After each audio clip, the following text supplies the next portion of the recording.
Bendito seja o nosso Senhor, o nosso Salvador Jesus Cristo, irmãos. A graça e a paz desse Deus maravilhoso sejam com as nossas vidas, com cada um dos amados que aqui se encontram. Quero também cumprimentar nossos amigos e irmãos que assistem a essa transmissão.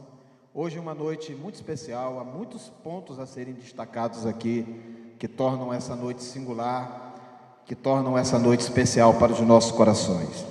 Mas o Espírito Santo nos desafia a refletirmos sobre a importância de um dia como esse, um dia separado para nós homenagearmos os músicos, os adoradores da nossa denominação e, na verdade, todos aqueles que abrem os seus corações para exaltar o Deus vivo, o Deus Todo-Poderoso.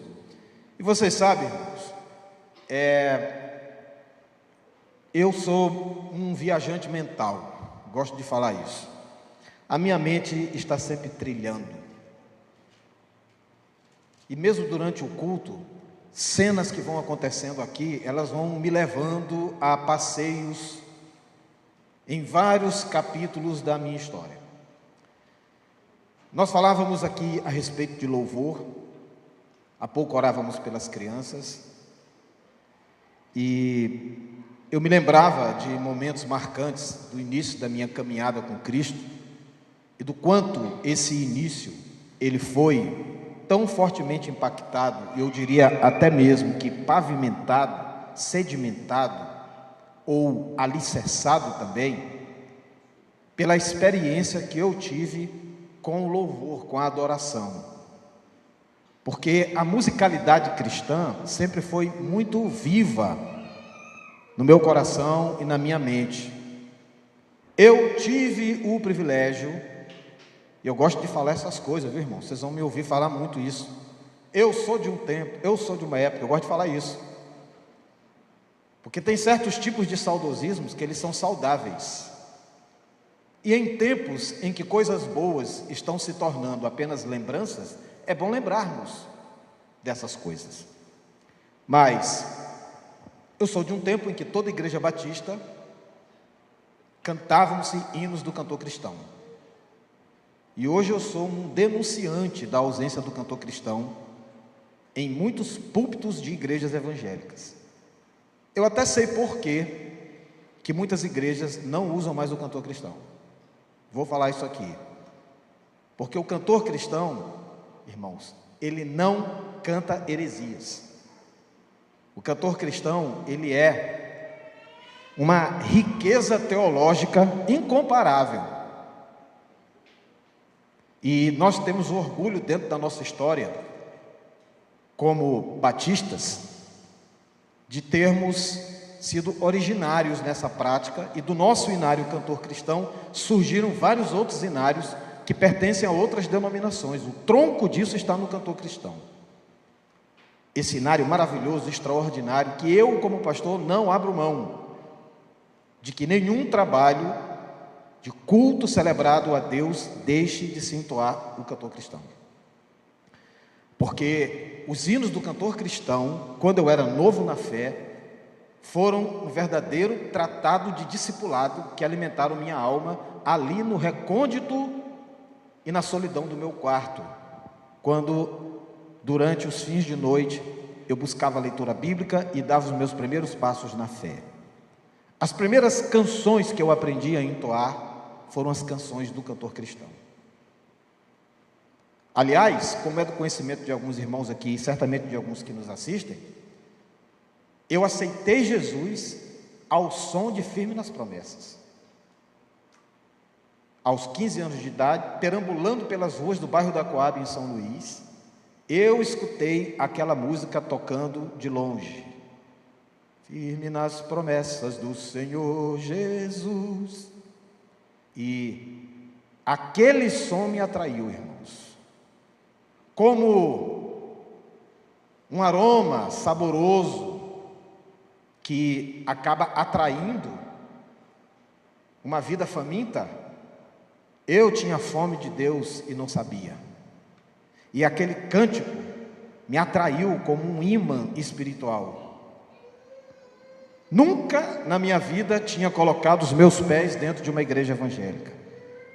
E nem sabia como funcionava o ambiente religioso de qualquer forma de culto que não fosse o culto católico, que era o que eu conhecia naquela fase da minha vida. E pus os meus pés na Igreja Batista Getsemane, no bairro da Coab, em São Luís, em 23 de setembro de 1988, para nunca mais tirar os meus pés da casa de Deus. E perdi a conta de quantos hinos tão extraordinários, tão magníficos quanto Firme nas Promessas passaram a inundar e a enriquecer a minha mente e a fortalecer a minha caminhada com Cristo. Algumas coisas depois eu fui aprendendo mais detalhadamente através do estudo bíblico, mas esses aprendizados surgiram com esses cânticos tradicionais que me ensinavam quem era Deus, o que significa servir a Deus, qual a diferença entre quem o serve e quem não o serve. Depois vieram algumas outras influências. Eu comecei a ouvir Grupo Logos, eu comecei a ouvir Grupo Milad, Vencedores por Cristo.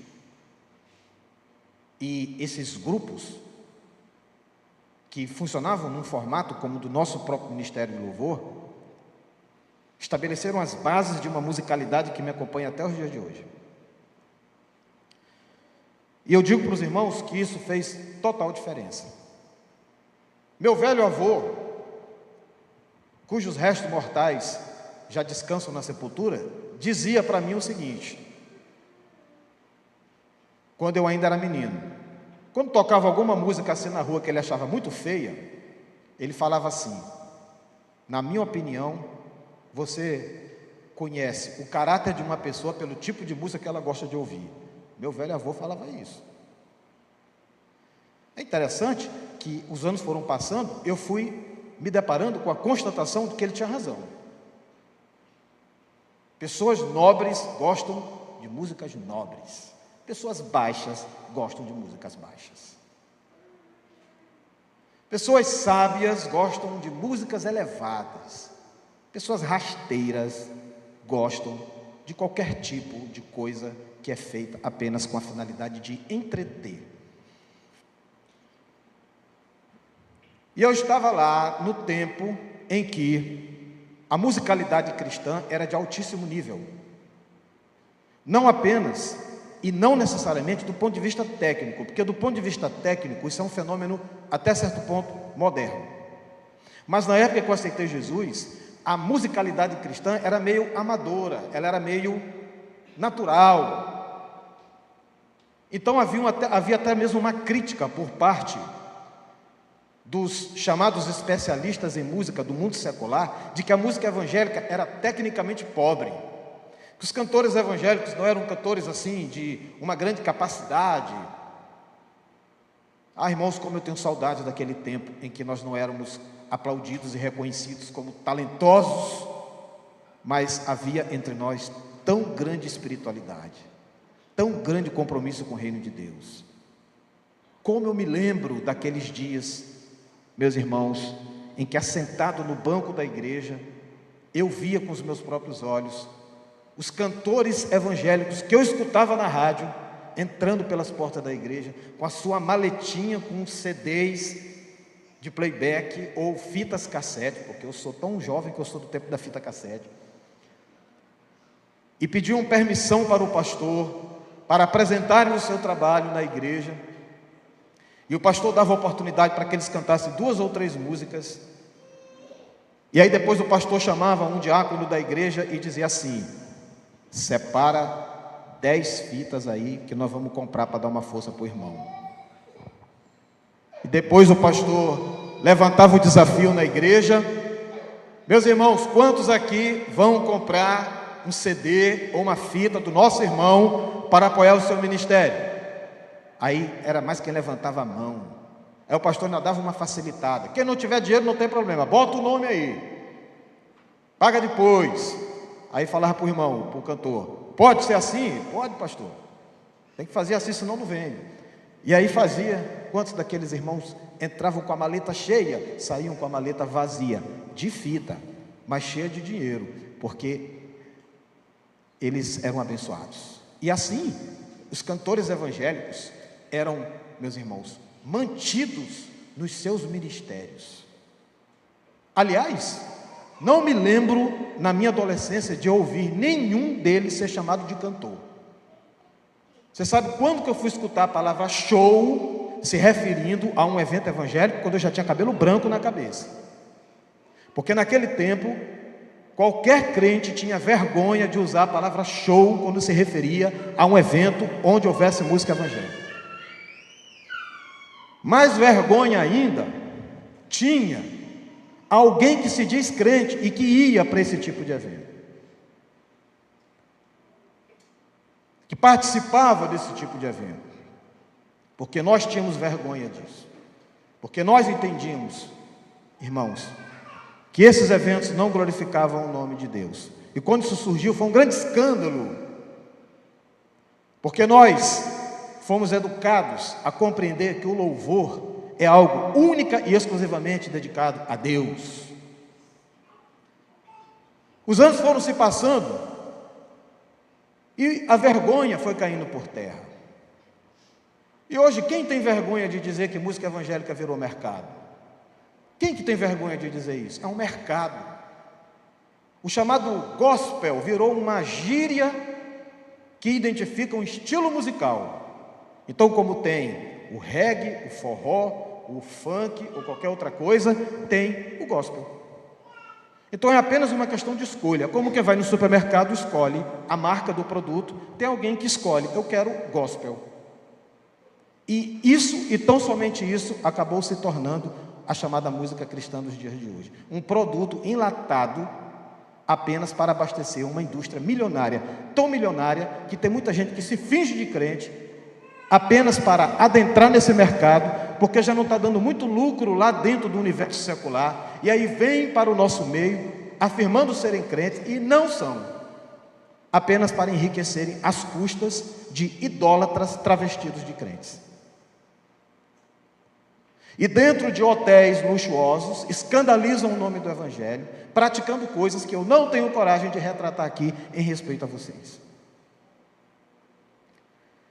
Então, posso dizer, no alto da minha experiência de vida como cristão, que eu transitei durante essa mudança de postura e de visão sobre o que seja a música.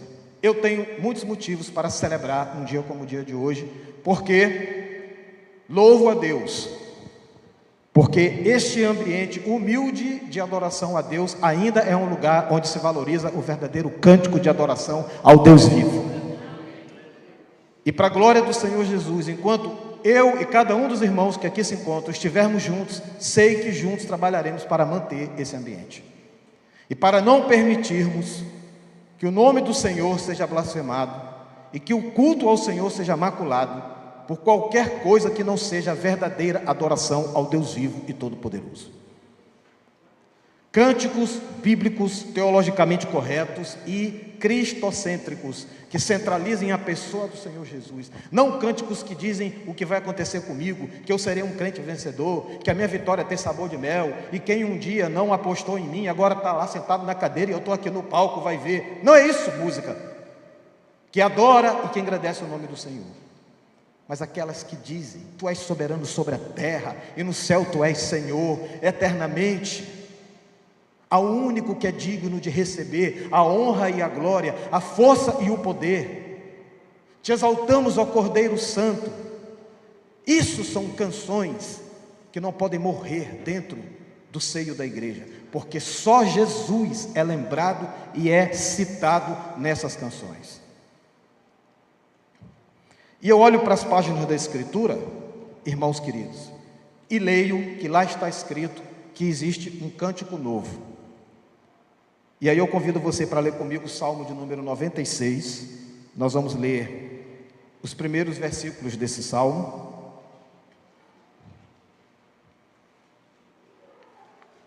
E eu falei tanta coisa que eu não disse para os irmãos o título da mensagem de hoje.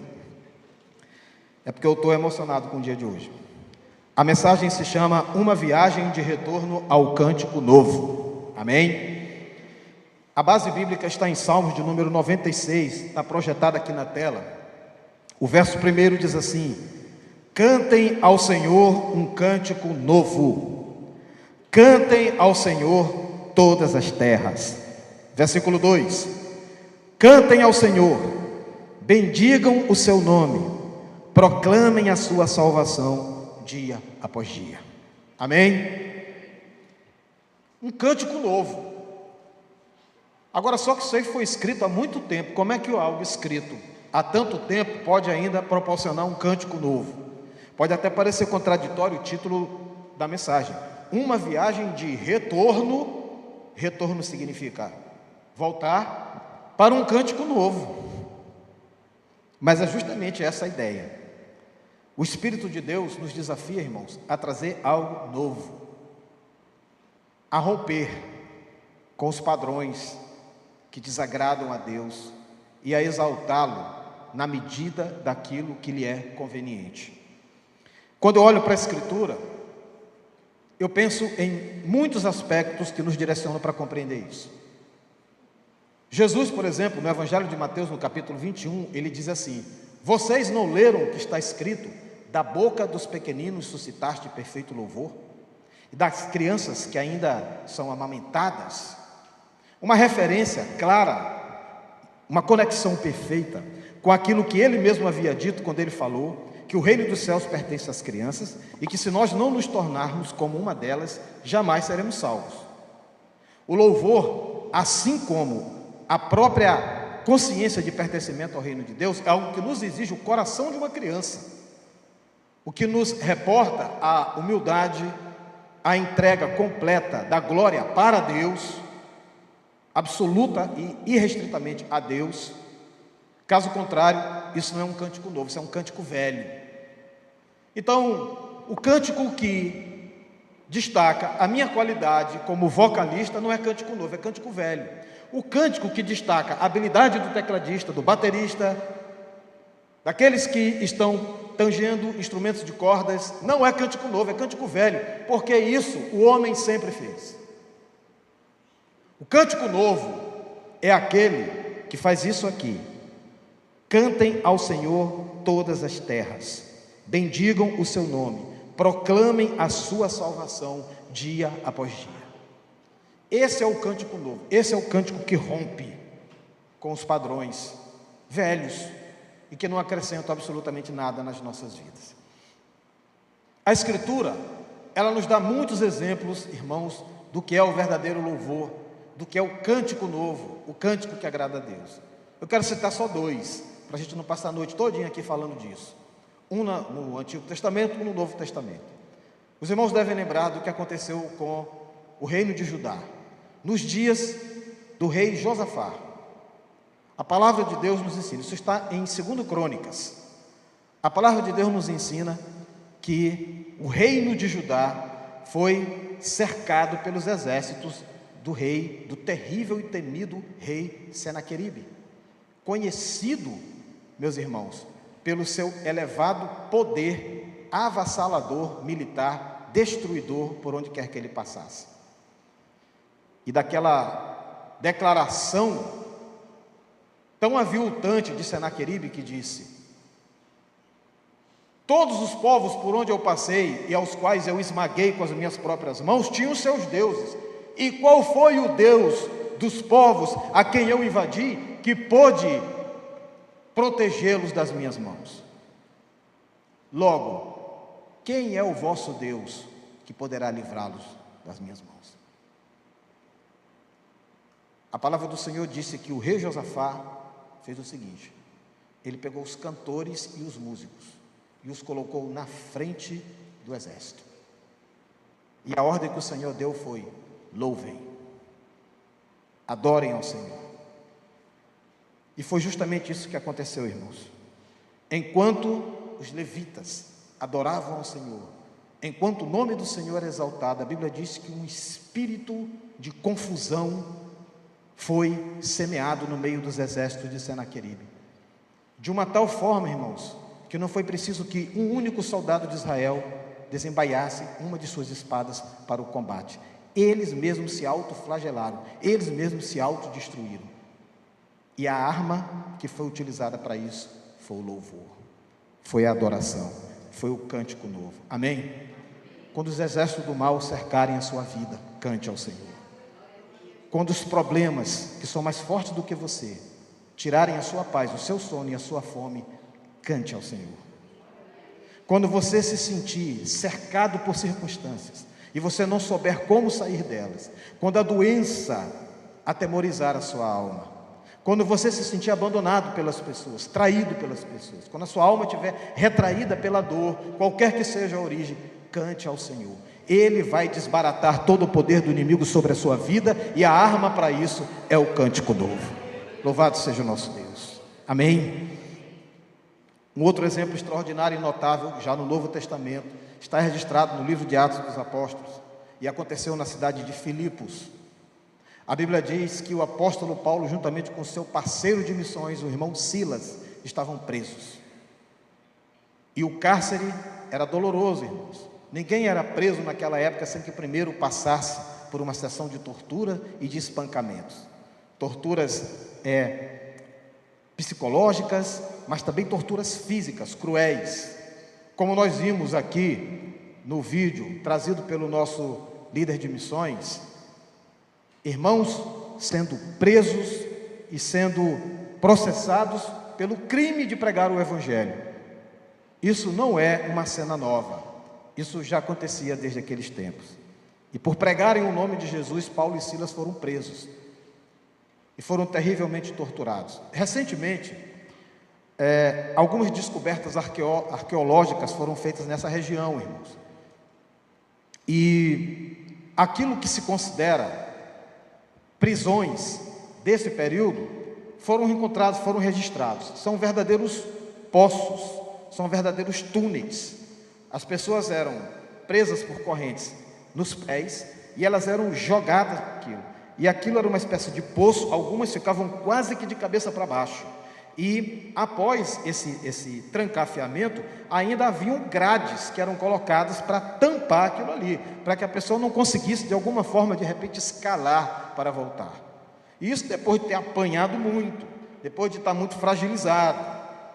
Junto com essas condições deploráveis de tortura, haviam ali ratos, aranhas, insetos, juntamente com aquela pessoa naquele ambiente insalubre e terrível.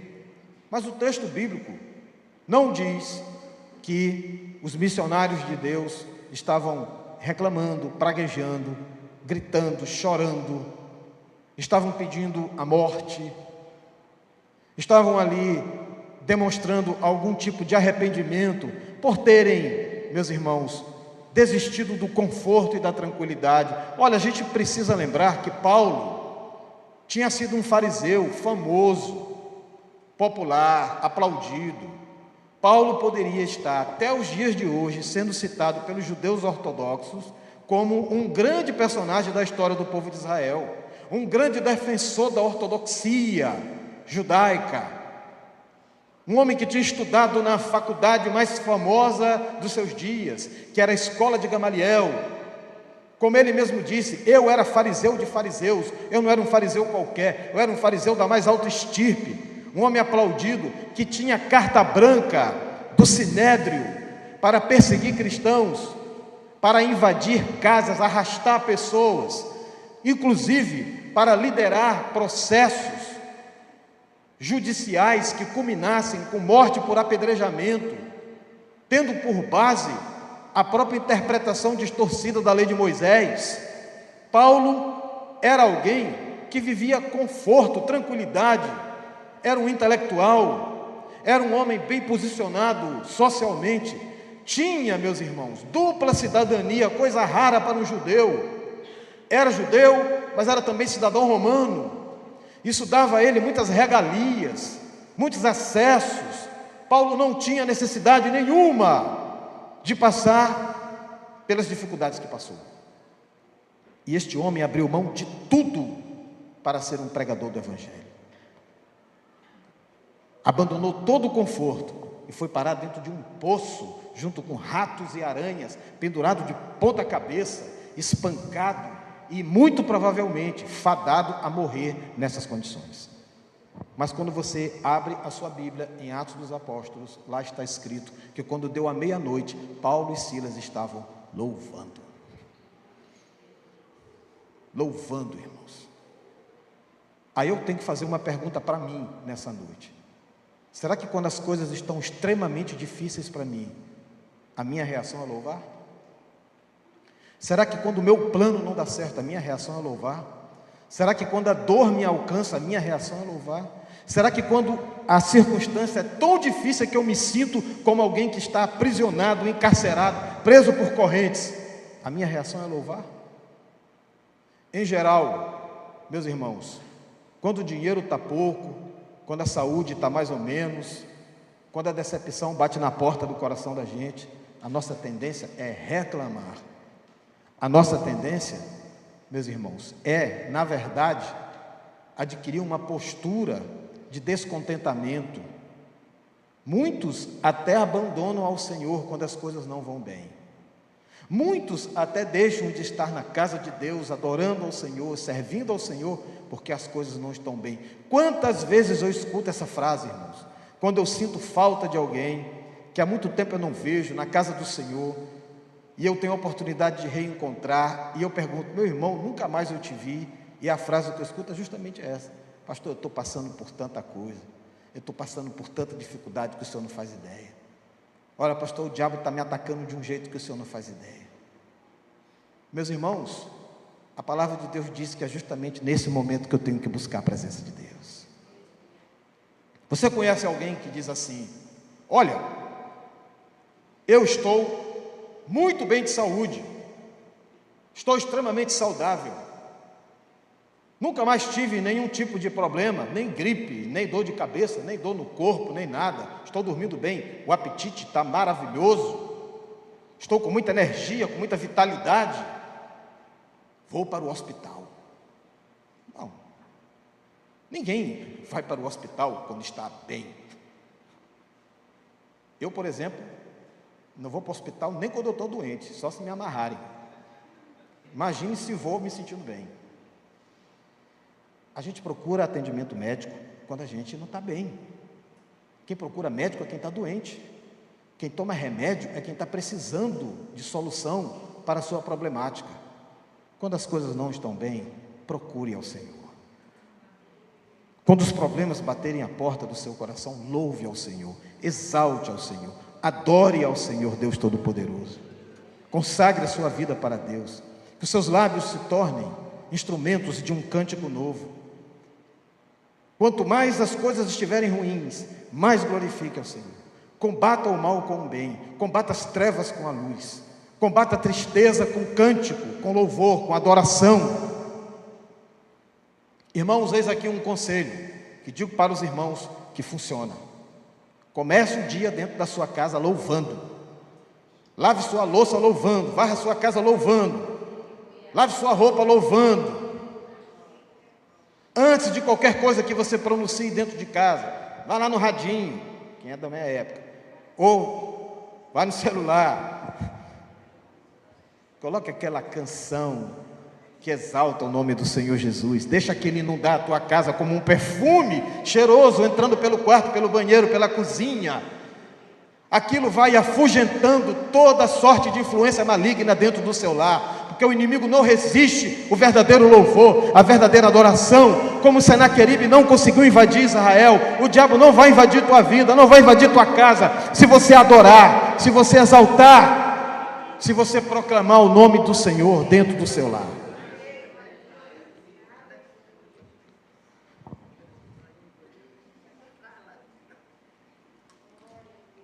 Eu me emociono, irmãos, quando eu lembro da minha filha, ainda com 3 anos de idade, gravemente enferma no hospital lá em São Luís. E o médico que estava responsável por ela não apareceu durante o dia inteiro. A minha filha estava há quase 15 dias hospitalizada. E durante esses 15 dias ela não conseguia comer nada. Era apenas uma criança de 3 anos de idade. A enfermeira que estava de plantão chegou para nós lá, para a família, e disse o seguinte: o médico está com medo de vir aqui e dizer para vocês que o estado dessa criança é muito grave e que ela não deve sobreviver. Quando ele disse isso, a minha esposa desmaiou. E eu me lembro, irmãos, que a única coisa que veio na minha mente naquele momento foi me trancar no banheiro, me ajoelhar, e eu não tinha uma palavra na minha boca para falar para Deus em oração. Não veio na minha mente nada, eu não conseguia falar nada. A angústia era tão grande que eu não conseguia falar, eu não conseguia dizer: Senhor, cura minha filha, Senhor, solucione esse problema. Mas eu consegui cantar, eu consegui louvar. E depois que eu saí dali, a minha esposa estava sendo atendida, entrou no quarto um médico jovem, não deveria ter mais do que 30 anos, um médico recém-formado. Ele foi chamado, meus irmãos, em substituição ao cirurgião pediátrico que estava de plantão, que ninguém encontrava. Ele foi às pressas para lá. Quando ele foi, ele examinou a minha filha, tocou nela e disse assim para mim: pai, o senhor tem fé? Eu disse: muita. Ele disse: então é o seguinte, essa criança tem que ir para o centro cirúrgico agora. Se ela não for, ela vai morrer. Eu preciso da sua autorização. Mas ela pode não voltar com vida. Eu autorizei. E ele foi, e eles levaram a minha filha. Foi muito difícil ver, irmãos, aquela cena. E a cirurgia dela durou 6 horas de relógio. E durante essas 6 horas, eu não tirei meu joelho do chão. Bom, a minha filha está com 25 anos de idade, é a mulher mais linda que tem nesse mundo. E há poucos dias, alegrou meu coração, me dando um beijo e dizendo: pai, eu te amo. E nada para mim é mais importante do que isso. Eu só tive uma arma para enfrentar essa que foi a maior tribulação que eu já vivi na minha vida.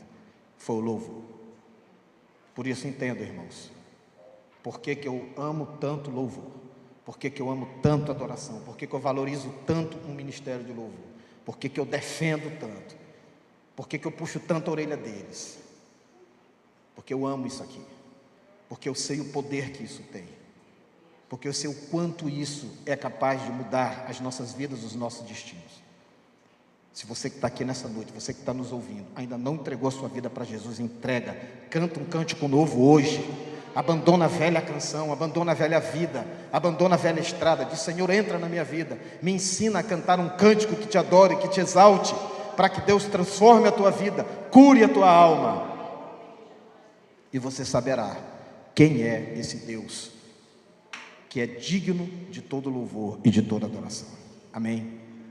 Por isso, irmãos, Deus seja louvado pela vida do nosso ministério, pela vida de todos os homens e mulheres ao redor do mundo que dedicam as suas vidas para exaltar ao Deus vivo, através dessa que é a mais linda de todas as artes, que é o louvor. Eu aprecio muito arte, eu gosto de quadro, eu gosto de escultura, eu gosto de pintura, mas só tem uma coisa, irmãos: lá no céu não vai ter escultura, lá no céu não vai ter quadro, lá no céu não vai ter pintura, mas lá vai ter música, lá vai ter louvor. A Bíblia diz que todos os dias, continuamente, na presença de Deus, os anjos estão louvando e entoando: santo, santo, santo é o Senhor dos exércitos. E a Bíblia diz que um dia nós estaremos com o Senhor e faremos parte de um grande e lindo coral, onde nós estaremos exaltando esse Deus bendito e todo-poderoso. Então eu quero dizer nessa noite, para finalizar a minha mensagem, quando nós cantamos aqui, quando você ficar de pé, quando os nossos ministros pedem: por favor, vamos ficar de pé, vamos adorar a Deus, e você fica de pé, e você fecha os olhos, e você abre a sua boca, você está ensaiando para um dia você estar no céu, adorando ao Deus vivo e todo-poderoso. Bendito seja o Senhor, e que o seu nome seja exaltado. Vamos fechar os nossos olhos nesse momento. Eu quero convidar você a orar comigo agora. Pai, muito obrigado, Senhor, por esse dia especial. Muito obrigado, Senhor Deus, por essa arte que desceu do céu, que é a música. E obrigado, Senhor, pelas vidas que Tu tens levantado aqui na terra, para que com, Senhor Deus, talento e unção, possam ser instrumento nas Tuas mãos, que viabilizem a Tua bênção para a Tua igreja e para outras tantas vidas.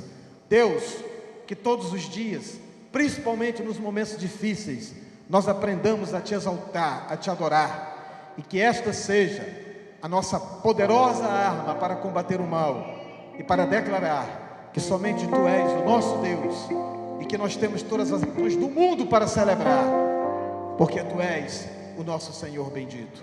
Em nome de Jesus. Amém, Senhor.